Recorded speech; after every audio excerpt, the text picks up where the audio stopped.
The video starts with a whisper, a rumor you've probably heard 100 times. The T-90M Proryv is Russia's invincible supertank, the one that shrugs off missiles, laughs at drones, and turns any battlefield into a one-sided highlight reel. And then the camera pans to a scorched Ukrainian field, a turret sitting crooked, smoke licking at ERA tiles, and reality taps the myth on the shoulder. Invincible? Not today. Not in this war. Not against the way modern battle actually works. Across from it stands Britain's Challenger. First the battle-tested Challenger 2, now morphing into the sharper, smoother and nastier Challenger 3. One was forged in the 1990s with Dorchester armour and a stubbornly rifled 120mm gun. The other is being reborn for a Europe where drones buzz like hornets and top-attack munitions rain from invisible angles. The matchup we're diving into isn't just steel versus steel, it's doctrine versus doctrine, survivability versus spectacle, and, let's be honest, marketing versus math. Because Russia's invincible tank problem isn't that the T-90M is bad, it's that the modern battlefield doesn't care how good your brochure sounds. Let's set the stage. The T-90 line began as a heavily warmed-over T-72 with better fire control and survivability, then evolved into the T-90M Proryv, a deeper modernization with a new welded turret, Kalina digital fire control, improved thermal sights, and the Relikt ERA package. Crucially, it keeps the 125mm smoothbore and can sling anti-tank guided missiles down the barrel, a very Soviet party trick that still matters for long-range shots. The headline promise is simple: shoot first, survive hits, and keep rolling. In peacetime demos, it looks great.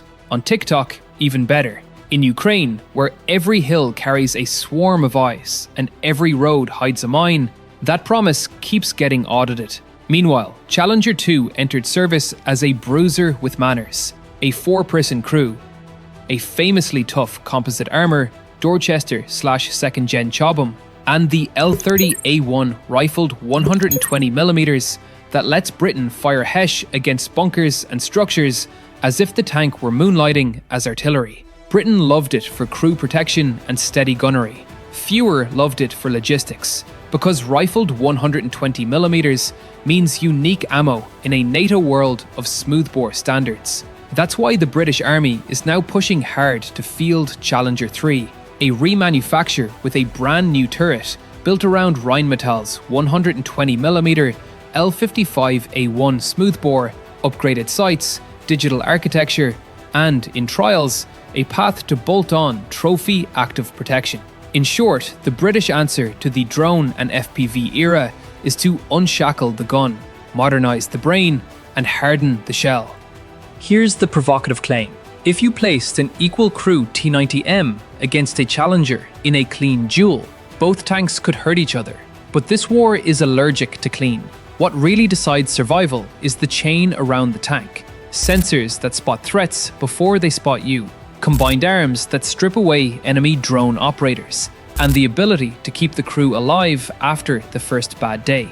That last one is where the myth cracks. The T-90M reportedly adds a turret bustle for some ammunition with blow-off panels, a step toward Western practice. But it still keeps propellant charges and rounds in the carousel under the turret, the design route of Russia's infamous jack-in-the-box turret toss when ammunition cooks off. Moving some rounds out helps, but as long as the carousel lives with the crew, a penetration can be catastrophic. The T-90M has mitigations, it does not have magic. Let's talk battlefield receipts. Open source trackers like Oryx, widely cited even by Western militaries, have catalogued thousands of Russian tank losses since 2022, with the T-90M suffering well over 100 confirmed losses alone, destroyed, damaged, abandoned, or captured. No database is perfect, but trends matter. Russia's most modern tank keeps appearing in the loss column, often under the crosshairs of FPV drones, artillery-delivered top-attack submunitions, mines that wreck mobility before the kill shot, or the simple cruelty of being fixed, found, and finished by a combined kill chain. No analog in the world turns into no exception to the physics. On the other side of the ledger, Challenger 2's combat record is both impressive and human. In Iraq, it was famously hard to kill by enemy fire, though not invulnerable. A 2007 IED/EFP strike penetrated the underside, maiming the driver. Earlier, a 2003 friendly fire incident destroyed one Challenger 2 and killed 2 crew. Proof that survivability is never absolute, and tragedy doesn't need an enemy. Fast forward to Ukraine, and footage in September 2023 showed the first Challenger 2 combat loss, later acknowledged by UK officials. Likely a mine hit, followed by a drone strike and fire. Even Britain's heavy armour can be burned down by the modern kill web if exposed long enough, and nobody's pretending otherwise. The right lesson isn't that Challenger 2 failed, it's that tanks, all tanks, are mortal now in more ways, from more angles, at more times of day. So what does the T-90M actually bring to the fight? On paper, a lot.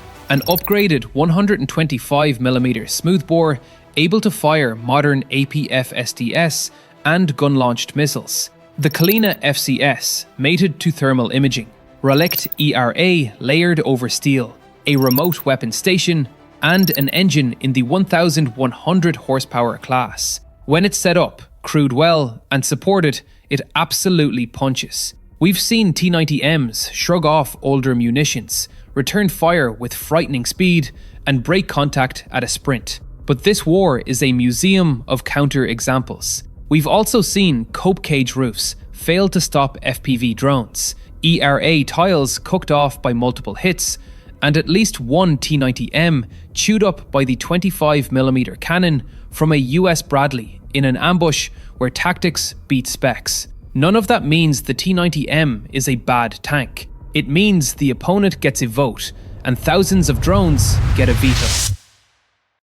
Now to Challenger. The 2's rifled L30A1 always sparked debates. Excellent HESH utility against fortifications, and very accurate long-range gunnery, offset by unique ammunition that complicated supply. The British Army's answer is Challenger 3, which keeps the robust hull concept but bolts on a new turret with the NATO standard 120mm L55A1. That means access to the latest kinetic penetrators and programmable multi-purpose rounds shared across European stocks, plus a modern digital architecture and improved day/night optics for both gunner and commander. In January 2026, the program hit a milestone with the first crewed live-firing trials. Real steel, not PowerPoint.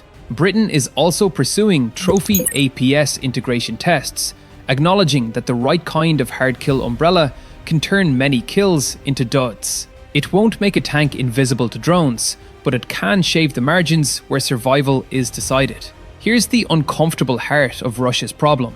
Tanks don't live on datasheets, they live in ecosystems. The T-90M shows up to battle with less consistent combined arms shielding than it was designed to expect. Fronts are saturated with cheap FPVs and loitering munitions. Electronic warfare jams control links only for operators to counter-adapt. Artillery is queued in seconds by a web of small drones. Under those conditions, your fancy ERA is just the first layer in a gauntlet you have to run every single day. Multiple independent analyses argue that drones now account for a massive slice of battlefield damage, and both sides are producing them in industrial quantities. Ukraine talking about millions of FPVs, Russia aiming to scale to truly staggering daily output. That's the environment that keeps turning Invincible into vulnerable. Let's compare categories the way crews feel them. Firepower. T-90M's 125mm smoothbore gives it missile through the gun flexibility and high-velocity penetrators with autoloader speed and a smaller silhouette from losing the human loader. Challenger 2's rifled L30A1 was a surgical instrument in skilled hands. Challenger 3 switches to a state-of-the-art smoothbore and joins a larger ammo ecosystem. In a duel, either tank can kill the other if it sees first and hits first. But the real duel is between sensor stacks, not just barrels. Advantage, situational, and increasingly about who networks better. Protection. T-90M's Relikt ERA plus turret redesign is a big step over older T-72/90 variants, and open sources indicate some ammunition relocated to a turret bustle with blow-off panels. The carousel still rides with the crew, a chronic Achilles heel. Challenger 2's Dorchester composite and crew-first design gave it a reputation for survivability. The British Army's hard lessons in Iraq added applique and urban protection kits. Challenger 3 adds a fresh armour package and trials for trophy APS, building a layered defensive onion. None of this makes you invulnerable to a well-flown FPV at 2 meters, or a top attack charge you never saw.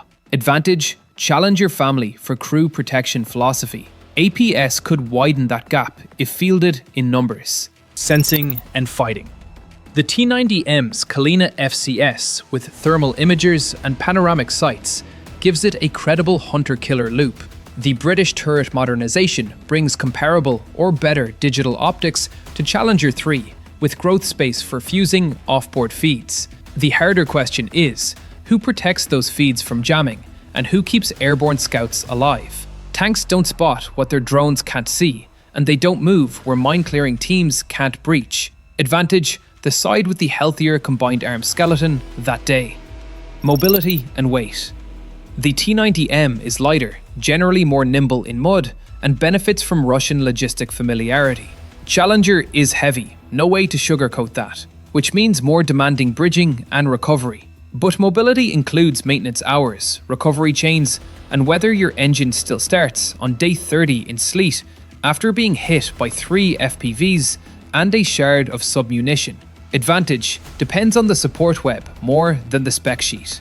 Let's bring it back to proof. By mid-2025, independent trackers counted Russia's tank losses in the thousands. Within that pile sit the T-90M entries that puncture the invincibility myth, including confirmed cases where they're destroyed, abandoned, or captured. Visual proof also shows cope cage upgrades failing in the face of persistent FPV strikes. If you're a T-90M crewman, none of this is abstract. You've seen the videos, and the videos change behavior. You move more at night, you park under hard cover, you sandbag your cage, you trail decoys behind you, you don't swagger, you survive.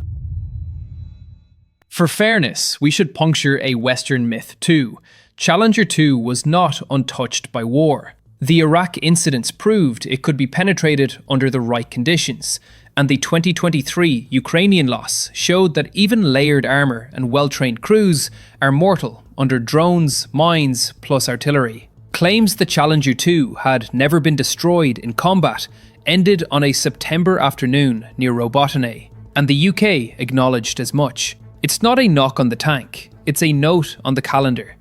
What about the argument you'll hear from Moscow-friendly outlets that the T-90M outperforms NATO tanks and has proven superiority? In carefully framed snippets, anything can look supreme. The aggregate picture simply doesn't agree. Russia has lost more T-Series tanks than Ukraine has Western ones, by orders of magnitude. Not because the T-90M is uniquely bad, but because the Russian army has fielded far more tanks for far longer, in sectors saturated with kill chains that punish armour. Numbers tell a humbler story than slogans, and they're echoed by multiple sources, from open source analysts to US Army reviews of armour attrition.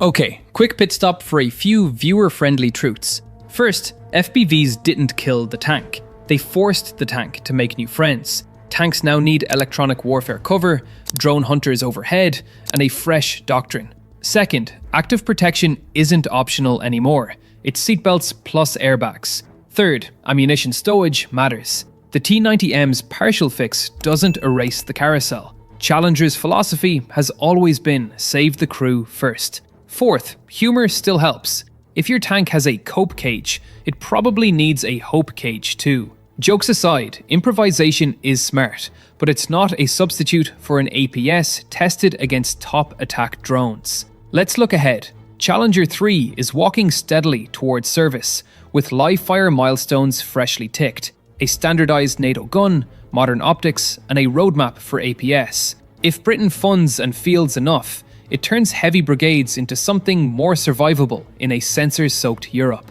The T-90M, meanwhile, will keep arriving at the front because Russia can actually build and refurbish them at pace. You'll see more cages, more ERA on the roof, more anti-drone tricks. You'll also keep seeing burned ones, because mass production can't outrun physics. The invincible problem Moscow won't admit isn't that the T-90M can't win duels. It can. It's that the platform fights inside a kill economy that rewards whoever breaks the enemy's network and punishes whoever drives blind. Case study time. When Ukraine surged Challenger 2s into the fight, British policy and Ukrainian practice kept details sparse. But we know crews completed UK training, tanks arrived, and they saw combat, including a controversial use during cross-border operations in Kursk Oblast. The takeaway isn't scandal, it's flexibility. Western armour, when shielded by air defence, drones and artillery, can crack strongpoints. When that shield thins, even elite platforms get picked apart. The same is true for T-90Ms counter-attacking Ukrainian positions, breakthroughs under smoke and EW, then the sudden, awful whip crack of an FPV coming straight down. Both sides have learned to disperse, dig and hide. The tank today is a scalpel that only cuts when the surgeon gets a clean lane. A word on ammo and killing. The T-90M's ability to launch missiles through the gun gives it long-reach options, useful against exposed armour or helicopters if the geometry is friendly. Challenger 3's shift to the L55A1 opens a supermarket aisle of NATO ammunition, including programmable airburst and the latest long-rod penetrators. In practice, most kills are still decided at a few kilometers by who saw, stabilized and fired first, often after a drone cued the shot. The tank duel we imagine, the one from the movies, is now more often a network duel, where the winner's gun is almost an afterthought. Almost. When that tungsten dart, or DU-free long rod, lands on target, physics still speaks with authority. So, who wins? Challenger or T-90M? In a vacuum, both are lethal, and the better crew, with the better picture, wins. In Ukraine's atmosphere, with drones the weather and mines the terrain, Challenger's crew-centric survivability concepts age better, especially as trophy-class APS becomes real on Western armour. The T-90M remains the best Russian tank in quantity, a serious threat, and a reasonable answer to NATO MBTs, until it runs headfirst into the multi-domain kill chain that defines this war. If you're shopping for myths, both sides sell them. If you're shopping for odds, the British approach to armour, protect the humans, fix lethality standards, wire the turret for upgrades, looks like the right bet in 2026. Let's also acknowledge the elephant with a drone strapped to it: production. Russia can build or refurbish T-series hulls fast enough to keep feeding the front. That blunts the impact of any single tank's loss and lets Moscow keep pounding on the door with steel, numbers and artillery. But you can't scale Invincible, and the data shows even the crown jewel T-90M bleeds under attrition. Britain won't field challengers in those numbers, so each hull must be survivable, repairable, and worth the logistics. That's the logic behind Challenger 3's gun commonality and APS. It's less about winning YouTube duels and more about keeping crews alive for the next fight. 3 quick realities before we land this plane. 1. Tanks are still indispensable for breaking fortified lines when protected by the right stack: artillery, EW, drones, and engineers. 2. The drone era punishes carelessness. Park sloppily, die loudly. 3. Narratives get people killed. If you tell a crew their tank is invincible, they'll drive into a kill sack. If you tell them it's mortal but well designed, they'll fight like professionals, cautious, cunning, and lethal. Also, if your plan includes the words "just wing it," congratulations, you're writing a memoir, not an op order. Consider this your gentle roast. The verdict: Challenger versus T-90M isn't a boxing match, it's a systems test. On paper, both tanks are dangerous. In the field, the T-90M's partial ammo relocation doesn't erase the carousel risk, and the lost data shreds the invincibility story. Challenger 2 has proven survivable but not immortal. Challenger 3's upgrades, standardized smoothbore, modern optics, APS, squarely address today's threats. The real winner is whichever side treats the tank as part of a living network, rather than a solo hero. That's not as sexy as super tank, but it's how crews go home. And ultimately, that's the scoreboard that counts. So here's the question I'll leave you with. In a war where the sky is full of cheap, deadly robots, is your tank a throne or just a target with better seats? The answer isn't on a spec sheet. It's in the discipline of the units around it, the honesty of the doctrine that trains it, and the willingness to admit that invincible things don't exist. Only survivable ones do, and only for as long as you keep learning faster than the enemy.